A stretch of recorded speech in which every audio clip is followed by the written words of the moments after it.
when everything works, no one's complaining. You don't feel perhaps this pressure of change, whereas in a society where, for example, corruption is rampant and obviously everywhere, and you can see it on a day-to-day basis, of course you're going to be more inclined to take to the streets to protest, for example. Whereas here, even if there's some really kind of nasty, shady things going on in the back, it's like, okay, things are fine. I have the Albert Heijn around the corner, and I have this job, and I have my pension. It's all good to go. Like, well, I don't want to rock the boat. Gotta check it out. I don't know why now I'm just like, hi, coming out. You can put the cake away. Or eat it. Does anyone want to eat it? I like it. Would you like it? Yeah, I would like to. Yeah. Joost? I'm just jealous him eating and... Yeah.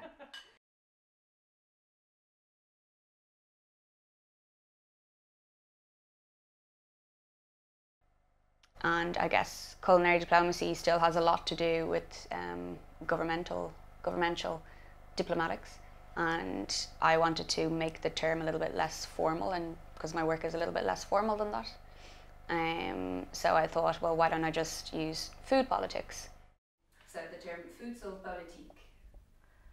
Food, eten is als politiek? Nee. Of nee, ik bedoel, eten is gewoon... nou, nee, niet, in ieder geval in mijn leven denk ik helemaal niet. Of in mijn omgeving. Ik denk, nee, eigenlijk helemaal niks. Daar zie ik geen verband mee.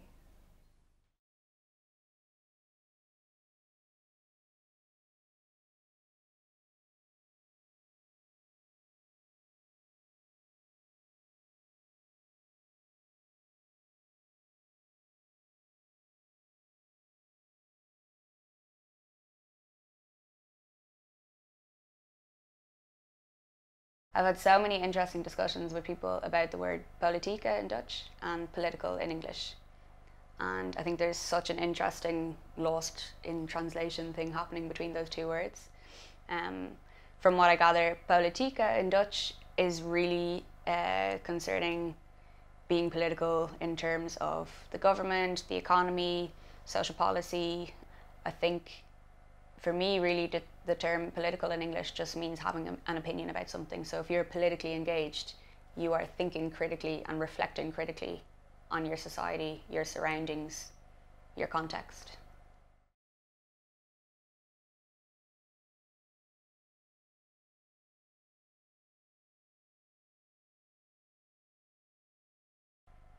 I think, yeah, people are afraid to engage with politics and their views about the world and their views about different things. And what I'm trying to do is create a safe space where people can engage in those ideas.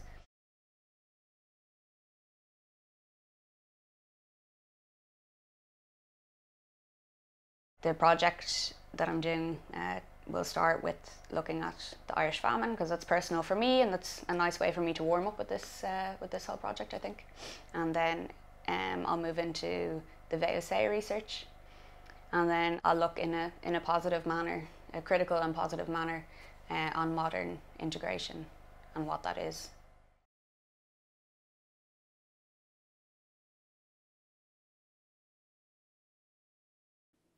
You should want to be a part of the community that you're physically in.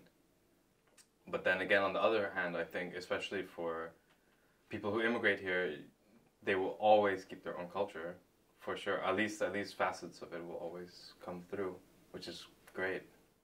I'll always be an outsider in this country. I find that that could play a very powerful role in my work and my current research, because I feel like I have a good starting point and a good first perspective view on integration, because I'm kind of going through these motions already.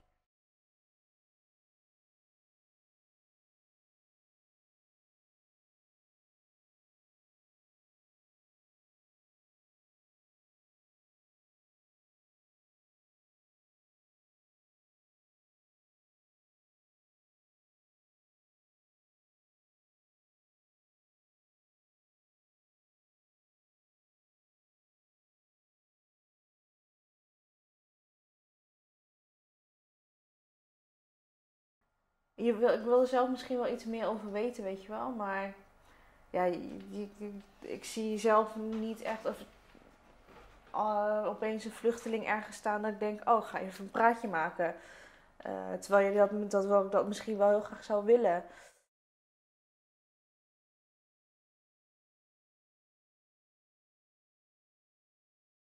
It really was a struggle for a while to figure out this identity, which so many other people just take for granted as, yeah, I'm from Groningen, I grew up in Pieterburen, and like I'm from the Netherlands. When I got here, I was completely struggling, like, oh, what am I, like, I'm not really from Aruba. When I go to Aruba, I'm not really from Aruba. When I go to Holland, I'm not really Dutch. When I'm definitely not Qatari or Omani or Bruneian. So what actually am I?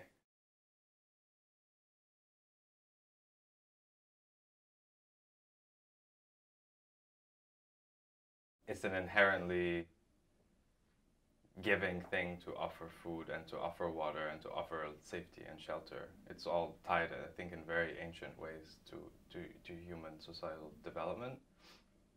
So I think there definitely is a place for it in brokering goodwill in discourse. Yeah. Absolutely. Ja, je kan ook direct iets over praten, zeg maar, met iemand. Ook al is het, ook al heb je een awkward stilte, je kan heel snel iets pakken, zeg maar, inderdaad, over van, oh, is het lekker of zo, of weet ik veel, wat eet jij? Dat het heel snel gesprekstof.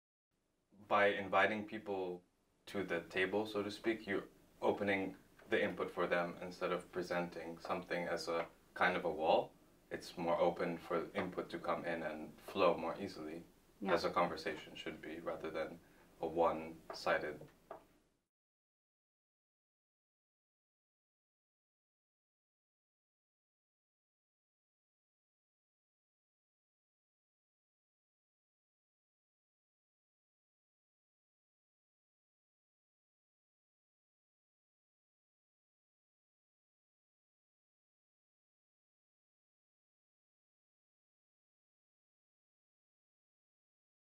Yeah, I just think it's a great way to think of connecting food with any sort of real world application. And I think actually at the end of the day, it's not really about food at all. Food is kind of the catalyst for these situations. It's a binding point, it's visual and it's interactive. So they're two very big reasons for it to bind a situation together.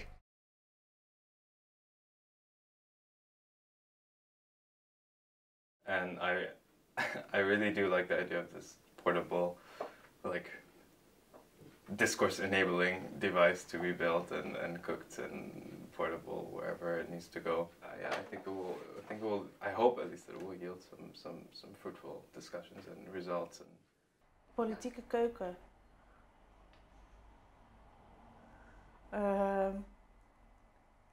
Nou, ik heb eigenlijk zelf heel eerlijk gezegd niet per se een heel grote voorliefde voor politiek. Dus ik ben eigenlijk, dat zou ik ook nooit verbinden met elkaar, denk ik.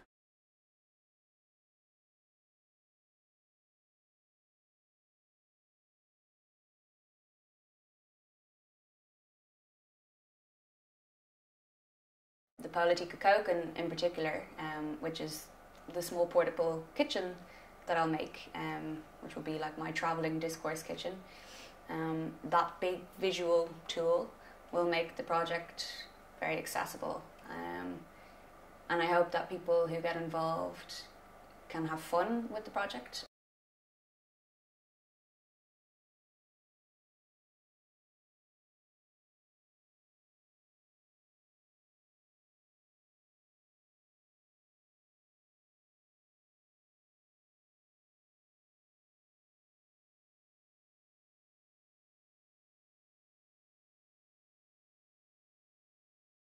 Anybody can be a Tafelgenoot in this project.